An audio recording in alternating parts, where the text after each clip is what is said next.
I remember it like it was yesterday. I was studying business statistics, right? Which was hard for me anyway. And I remember closing my book and I looked at my twin brother and I said, I quit. And it ended up being one of the best things I ever did.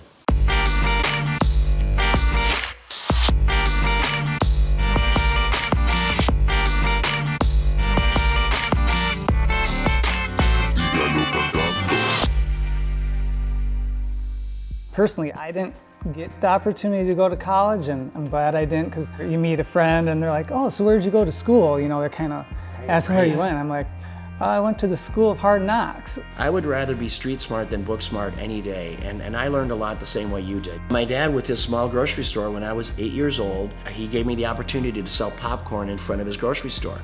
25 cents a bag, so every Saturday you'd see me there. And then at the end of the day, we'd pay off the popcorn and oil, and then my dad would take half and we would take half. I could never repay him for the education my dad gave me. It's so valuable. He taught me how to work. I picked up a racket when I was 13, and racquetball was a sport to me that came easy to me, right? So by the time I was 17, 18 years old, I was a professional. So I spent a lot of time inside the court.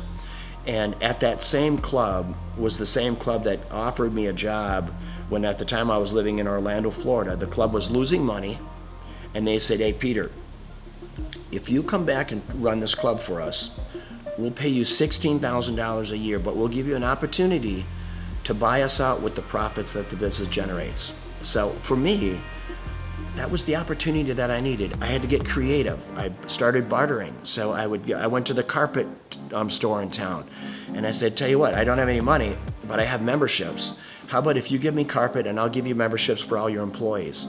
And to my surprise, many of them said, okay. Slowly the membership base began to grow. And over a matter of 4 years, the business went from losing 200 grand a year to making $200,000 a year. I went right back to the bank, got another loan, built another club. Now I had 2 clubs paying 1 loan. So you know what, when you start with nothing, you're fearless. Crazy, a lot of your buddies are probably still up in St. Cloud. St. Cloud, hey Peter, let's go party, let's do this, that. I mean, it's the typical life of a 22-year-old. Right. And you know, I remember when I came into the club, I had an all-staff meeting. And I said, hey, tomorrow we're going to clean. The next day I come to work, and before I'm getting ready to start cleaning, there's probably 40, 50 people there. About 3 or 4 of them step forward, speaking on behalf of the group, and they said, hey, Peter, we just want you to know, we don't clean. Okay, that's not what we do. In other words, that's not in our job description. I look at them, you're talking about a character building moment. I take a step back. I don't know half of their names, right? I've been there all of 2 days. And I said, and you also don't have a job. I had to do it, right? And those were character building moments, and I filled in the voids where I had to. But I tell you what, that's how we were able to grow that membership base so fast, because I said, you know, when people come in, we're going to call them by name. This club is going to be clean, and we're going to deliver on our promise, helping people get fit. I took the 1 club and I built it into 6 clubs. These are clubs with indoor pools, racquetball, aerobic studios. They were big clubs. I sold them, and what it got me to do, it got me to think about what if. So I asked myself, what if I eliminate racquetball courts? What if I eliminate aerobic studios? What if I eliminate the swimming pool and childcare? Overhead and all of it. So this club that was normally 40,000 square feet was suddenly 3,000, 4,000 feet. Instead of having 50 employees, I had 2, right? The unit level economics came in place. So I built 1 club. And in 90 days, I sold enough memberships in 90 days to cash flow the business for the year. And that was the starting point of what today is known as Snap Fitness, with a couple thousand locations around the world, and then multiple other brands that we've developed since then. Did I know at that time I was gonna build one of the largest franchises in the world? Of course not.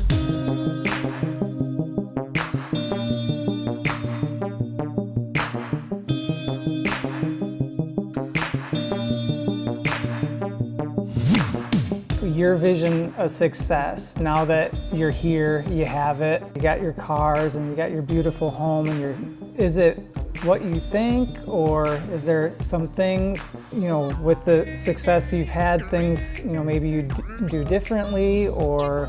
I've never been lonelier in my life than I am right now. Which, as crazy as that sounds, I've never been lonelier. And when people say money can't buy you happiness, it's the truth. There is so much truth in that. I pinch myself every day. I walk outside this beautiful home, and my beautiful home in Florida, or when I'm boating or planing, whatever I'm doing, I say, how did I get here, right? And why me, God? What is your plan for me? But you need to have someone to share it with. You need that's one part of it. And then living life with purpose. What's the rest of my life look like? It looks like diversity. I love my lodge in Africa, in the Serengeti, and trying to do good there, try to make a dent in anti-poaching. I could show you some of the most inhumane videos of poaching that you can imagine, that literally you'll be in disbelief of what it is. It is a lot of work yet to do, for sure. Well, I mean, you have that presence to you. People, you're good leaders, and people want to follow you. The more people see you doing things, the more people will follow on, and then they'll do it and people will follow them. And yeah, I hope you're right. You know what? I'm a really passionate guy. Hopefully, when people are hearing what I'm saying, I'm just hoping that they can grab little life lessons along the way. Being an entrepreneur is getting in there every day, spitting in your palms and going after it, chasing it down every day. And win or lose doesn't matter. I always say, if you haven't failed in business, you're not trying hard enough. Failing is part of growing. Pain is part of growing. And that's not only in business, that's in your personal life as well. And I can't stress it enough that don't be afraid to fail.